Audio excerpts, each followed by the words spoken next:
बघूयात छत्रपती संभाजीनगरमध्ये अजित पवार यांच्या राष्ट्रवादीचं कार्यालय पेटवण्याचा प्रयत्न झाला।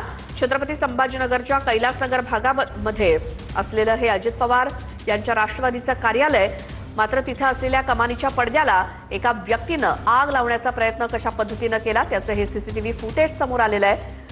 त्याचा शोध पोलिसांनी सुरू केलेला आहे। त्यामुळे एक अज्ञात व्यक्ती या ठिकाणी ते जाताना दिसतोय, परंतु त्याच्या मागे नेमका सूत्रधार कोण आहे याची माहिती तेलीपुरा पोलीस स्टेशन मध्ये आम्ही गुन्हा दाखल केलाय। त्यांनी एका एजन्सी पोलीस स्टेशन मध्ये केलाय। त्याची माहिती पोलीसवाल्यांनी घ्यावी व आम्हाला कळवावं।